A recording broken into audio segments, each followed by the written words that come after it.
अब आते हैं आज की कहानी के ऊपर। बहुत ही दिलचस्प कहानी है। मतलब बहुत सारी कहानियाँ आप लोगों को सुनाता हूँ, कुछ कहानियाँ मुझे खुद लगती है कि कहानियाँ इस दिलचस्प या अच्छी कहने से मतलब हालांकि कहीं ना कहीं कत्ल है, खून खराबा है, लेकिन कुछ इन्वेस्टिगेशन, कुछ पहलू ऐसे होते हैं जो थोड़े से चौंकाते हैं। आज की कहानी वैसे ही कुछ चौंकाने वाली है। कहानी 8 जून की है, शुरू होती है उस दिन सैटरडे था 8 जून को। 8 जून, शहर इंदौर के रेलवे यार्ड में जहाँ ट्रेनें आकर रुकती हैं, उसके बाद उनके पास वक्त होता है दोबारा जाने के लिए, तो उनको स्टेशन से दूर एक जगह पर सारी बोगियाँ वहाँ पे लगा दी जाती हैं, उसको रेलवे यार्ड कहते हैं। तो उसी रेलवे यार्ड में जैसे एक तरह से मालखाना समझ लीजिए आम शब्दों में, एक पैसेंजर ट्रेन खड़ी थी और वो आई थी। अब उसको जाने में भी काफ़ी घंटे थे, ट्रेन की सफाई चल रही थी। और ये ट्रेन जो थी ये थी नागदा महू इंदौर पैसेंजर ट्रेन, कई स्टेशनों से होकर गुजरी थी। वहाँ आकर अब यार्ड में खड़ी थी। सफाई कर्मचारी ट्रेन की सफाई कर रहे थे। तभी एक सफाई कर्मचारी एक बॉगी के अंदर एक सीट के नीचे जब सफाई कर रहा था, तभी उसे एक बोरी दिखाई देती है। बोरी पर नज़र पड़ी, उसने बोरी को बाहर खींचा। जब बाहर खींचा तो उसने देखा कि बोरी के ऊपर कुछ खून के निशान है। वो घबरा गया। उसने फ़ौरन रेलवे पुलिस को इन्फॉर्म किया। रेलवे पुलिस की टीम आई, बोरी खोला गया, सभी के हाथ पैर फूल गए। उस बोरी के अंदर एक महिला की लाश थी, लेकिन सर गायब था और बिना सर के सिर्फ धड़ उस बोरी के अंदर, मतलब गर्दन से लेकर नीचे तक, लेकिन दोनों हाथ और दोनों पैर भी गायब थे। देखकर लाश दिमाग घूम गया। रेलवे पुलिस ने खैर बॉडी उठाई। इसके बाद उठाकर रेलवे पुलिस के जरिए उसको सरकारी अस्पताल में भेज दिया गया। मामला लिखत पढ़त में सब कुछ हो गया। अब पुलिस अपनी तफ्तीश कर रही है, लेकिन कुछ पता ही नहीं है। सर है नहीं, चेहरा पता नहीं, नाम कौन है, मरने वाली क्या है, हाथ पैर भी नहीं है, कोई पूरे जिस्म में ऐसा कोई सबूत निशान है ही। अब कैसे ढूंढेंगे आप? पहले तो कातिल को तो बात की बात है, जिसका कत्ल हुआ पहले तो उसकी सच्चाई सामने लाए। 2 दिन बीत जाते हैं। ये 8 जून को मिली थी सरकटी लाश, जिसके दोनों हाथ और पैर भी नहीं थे। 2 दिन बाद अब 10 जून की तारीख आ जाती है। 10 जून को, उस दिन मंडे का दिन था, ऋषिकेश रेलवे स्टेशन पर एक ट्रेन खड़ी थी। उस ट्रेन की भी सफाई हो रही थी और उस सफाई के दौरान एक सफाई कर्मचारी एक सीट के नीचे जाता है तो देखता है एक और बोरी पड़ी हुई है। वो बोरी बाहर निकलता है, रेलवे पुलिस को इन्फॉर्म करता है। रेलवे पुलिस आती है, बोरी का मुंह खोला जाता है। उस बोरी के अंदर से 2 हाथ और 2 पैर मिलते हैं। रेलवे पुलिस उसको भी अस्पताल भेज देती है, मॉर्चरी में मामला दर्ज कर लेती है। अब ऋषिकेश से इंदौर की दूरी लगभग 1000 किलोमीटर से ज़्यादा है। तो 1000 किलोमीटर दूर इंदौर में एक रेलवे की बोगी में, एक डब्बे में एक बोरी में लाश मिलती है, जिसका सर नहीं है, सिर्फ धड़ है, हाथ पैर नहीं है। और 1000 किलोमीटर दूर इंदौर से ऋषिकेश में एक और बोरी मिलती है। और ये जिस ट्रेन से मिली थी वो ट्रेन थी योग नगरी ऋषिकेश एक्सप्रेस। अब 2 दिन बाद, तो 8 जून और 10 जून, 2 अलग अलग ट्रेनों में 1000 किलोमीटर के फासले पर 2 डब्बों से 2 बोरियां मिलती है और उन 2 बोरियों में इंसान के अलग अलग कटे हुए पार्ट्स हैं। अब ऋषिकेश वालों को पता नहीं कि 2 दिन पहले इंदौर में भी ऐसा ही कुछ, कोई बोरी मिली है, कोई लाश मिली है। इधर इंदौर वालों को भी पता नहीं कि ऋषिकेश में ऐसा कुछ हुआ है। तो दोनों रेलवे पुलिस अनजान है। लेकिन अब ये हुआ कि तफ्तीश तो करनी है, तो रेलवे पुलिस के जरिए इन्फॉर्म किया गया कि भाई यहाँ पे एक ऐसी बोरी मिली है। ये सूचना किसी तरह घूमते घूमते ऋषिकेश से इंदौर तक पहुँचती है। तब इंदौर वाले कहते हैं अरे हमारे यहाँ भी एक बोरी मिली है। यहाँ कहा जाता है ऋषिकेश में कि जो बोरी में लाश मिली उसके सिर्फ 2 हाथ है, 2 पैर हैं। तो वहाँ इंदौर वाले कहते हैं कि हमें जो लाश के टुकड़े मिले उसमें हाथ और पैर ही नहीं है, बाकी सब कुछ है। अब ये हुआ कि शायद एक ही लाश के ये अलग अलग टुकड़े हैं। तो अब सारी चीज़ों को एक ही जगह पर रखा गया, केस पता चला कि हाँ ये एक ही लाश के अलग अलग टुकड़े हैं। धड़ मिलता है वहाँ और बाकी चीज़ें जो है सर और हाथ पैर वो ऋषिकेश में। अब रेलवे पुलिस ने मामला दर्ज किया है। इसके बाद पुलिस को मामला सौंप दिया गया, तफ्तीश शुरू हुई। अब इस तफ्तीश का सबसे पेचीदा चीज़ ये थी कि इसकी जांच करें कैसे, कौन है पहले तो मरने वाली, और 1000 किलोमीटर का फासला है, कहाँ से आई, और ये ट्रेन जो है इसमें कहाँ से चली, वो कहाँ जाना था उसे, ये सब पता करना था। तो जो पहली चीज़ पता चली वो ये कि ये जो ट्रेन आई थी ऋषिकेश में, योग नगरी ऋषिकेश एक्सप्रेस, ये इंदौर तो नहीं उज्जैन जाती थी। तो अब एक लाश के टुकड़े उज्जैन से अगर वो ट्रेन चलती है और ऋषिकेश पहुंचती है तो इंदौर तो उसमें शामिल नहीं है। लेकिन जो दूसरी बोरी मिलती है वो इंदौर पर मिलती है। अब लाश के टुकड़ों को एक जगह अगर जोड़ा जाए तो दोनों एक ही मिलते हैं कि लाश के टुकड़े तो एक ही शख्स के हैं, तो फिर ये कनेक्शन नहीं बैठ रहा ट्रेन का। तो खैर जब इंदौर वाले जो बॉगी मिली थी, बॉगी के अंदर से लाश, नागदा महू इंदौर पैसेंजर ट्रेन, जब उसकी निकाली गई कि ये कहाँ से कहाँ चलती है, इसका ओरिजिन क्या है, कहाँ तक जाती है, तो पता चलता है कि ये ट्रेन भी उज्जैन से होकर गुजरती है। तो पहला कनेक्शन ये हुआ कि जो ऋषिकेश वाली ट्रेन थी वो भी उज्जैन जाती है, और दूसरा ये कि जो इंदौर में जिस ट्रेन में ये लाश मिली वो ट्रेन भी उज्जैन होकर गुजरती है। बस यही एक कनेक्शन। अब इस कनेक्शन के सहारे पुलिस को मामले की तफ्तीश करनी थी। पुलिस ने अपनी तफ्तीश शुरू की। ध्यान से देखा गया तो उस लाश के हाथ पर एक टैटू बना हुआ था। टैटू क्या, उस पर 2 नाम लिखे हुए थे। नाम थे मीराबेन और गोपाल भाई। एक हाथ पर ये टैटू नाम था।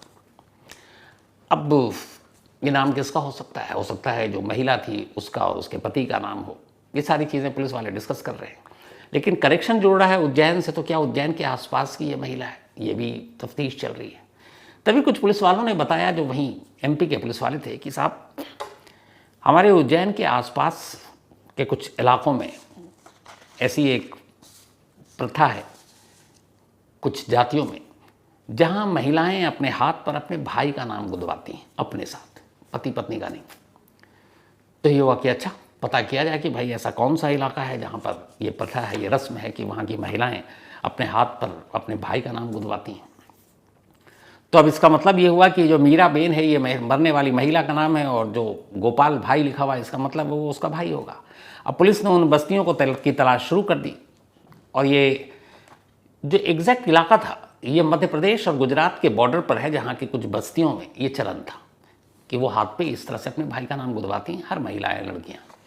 तो पुलिस की टीम उस बॉर्डर के पास पहुँचती है। वहाँ जाकर उस इलाके में अलग अलग घरों में पूछताछ होती है। ये पूछा जाता है कि भाई कोई यहाँ से मिसिंग तो नहीं है, गायब तो नहीं है। काफ़ी कोशिश के बाद आखिरकार पुलिस को कामयाबी मिलती है। एक शख्स सामने आता है और वो बताता है कि उसकी जो वाइफ है वो पिछले कुछ वक्त से गायब है, और उसने बताया कि 6 जून को उसकी वाइफ से उसका झगड़ा हुआ। झगड़े के बाद बीवी गुस्से में घर से निकल गई। उसे लगा लौट आएगी, वो आई नहीं। तो फिर उसने उधर इधर उधर ढूंढा, जब नहीं आई तो 7 जून को उसने पुलिस में उसकी गुमशुदगी की रिपोर्ट लिखा दी। इधर 8 जून को पहली बार लाश के टुकड़े इंदौर में मिलते हैं, और 10 जून को ऋषिकेश में। वो 7 जून को रिपोर्ट लिखाता है, मानी इसके 3 दिन के बाद सब कुछ होता है। अब उस बंदे से कम मरने वाले की शिनाख्त हो गई कि चलो ये एक मीराबेन है जो इस एमपी और गुजरात बॉर्डर पर रहती है, शादीशुदा है, उसका पति है। पुलिस ने उससे पूछताछ की तो पता चला कि नहीं, पुलिस उसकी गुमशुदगी के बाद से लगातार गांव में है, वो कहीं गया नहीं, ना उसका रेलवे स्टेशन, ट्रेन, इनसे कोई लेना देना नहीं। तो फिर ये लाश के टुकड़े 2 अलग अलग शहरों में कैसे पहुँचे? अब पुलिस इसकी तफ्तीश शुरू करती है। ले देकर फिर जो इस केस की कड़ी को जोड़ रहा है वो एक ही पॉइंट है, और वो है उज्जैन। क्योंकि ये दोनों ट्रेनें, जिन ट्रेन की 2 बोगियों से ये लाश के 2 अलग अलग बोरियों में टुकड़े मिले, उन दोनों का कनेक्शन उज्जैन से था, क्योंकि उज्जैन से होकर ये ट्रेन गुजरती थी। तो पुलिस ने कहा कि चलो उज्जैन चलते हैं, उज्जैन में शायद कोई सबूत मिले। पुलिस की टीम उज्जैन पहुंचती है। अब पति के हिसाब से 6 जून को झगड़ा हुआ था, 6 जून को वो गुस्से में चली गई, उसने 7 जून को रिपोर्ट लिखाई। तो पुलिस 6 और 7 जून उज्जैन रेलवे स्टेशन और उसके इर्द गिर्द लगे हुए सारे सीसीटीवी कैमरे को खंगालती है। इत्तेफाक से 7 जून को उज्जैन रेलवे स्टेशन से बाहर निकलते हुए मीराबेन दिखाई देती है, लेकिन मीराबेन के साथ एक शख्स नजर आता है। अब उस रेलवे स्टेशन के बाहर के भी कुछ सीसीटीवी को खंगाला गया, लेकिन फिर कोई फायदा हुआ नहीं। रेलवे स्टेशन के अंदर से बाहर आते हुए एक जगह मीराबेन कैद हो गई, और उसके साथ एक शख्स। अब सवाल ये था यहाँ पर भी आके मामला दी एंड कि ये शख्स कौन है। अब पुलिस ने उस शख्स को जीरो इन किया, वहाँ के लोकल लोगों से, अपने मुखबिर से, अब सारे लोगों से पूछताछ शुरू हुई। जब सारे लोगों से पूछताछ शुरू हुई तो फिर उस शख्स का खुलासा हुआ।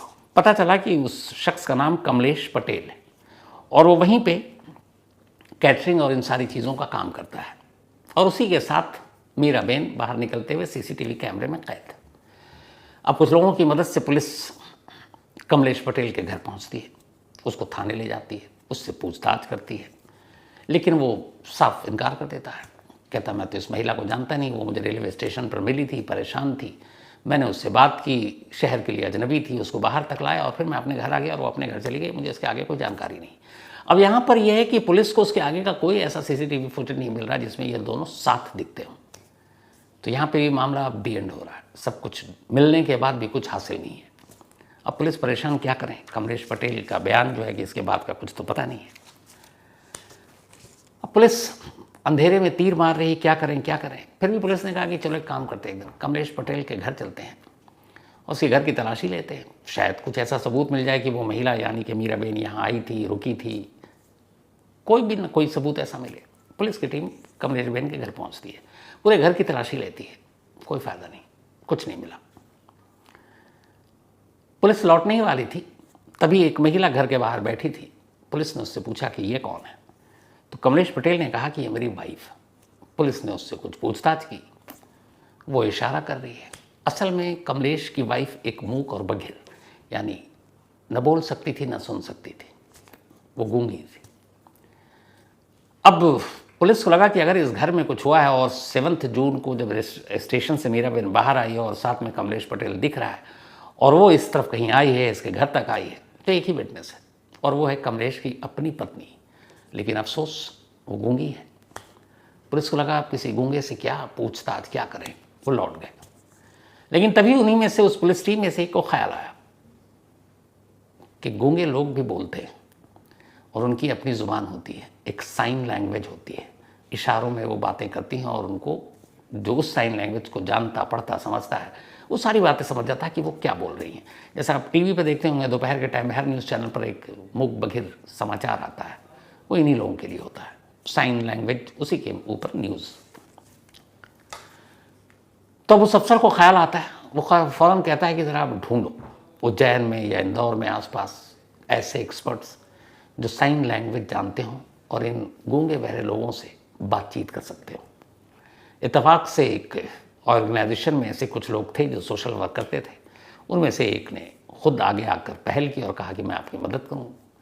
अब पुलिस उसे लेकर कमलेश पटेल के घर जाती है, उसकी वाइफ से फिर से पूछताछ होती है। लेकिन इस बार पुलिस पूछताछ नहीं कर रही थी। पुलिस ने सारे सवाल उस एक्सपर्ट को दिया जो साइन लैंग्वेज जानता था, और अब वही पुलिस के सवाल वो साइन लैंग्वेज वाला एक्सपर्ट कमलेश की बीवी से पूछ रहा है। वो थोड़ी देर तक पूछता रहा, वो इशारों में बताती रही, पुलिस वाले सुनते रहे खामोश।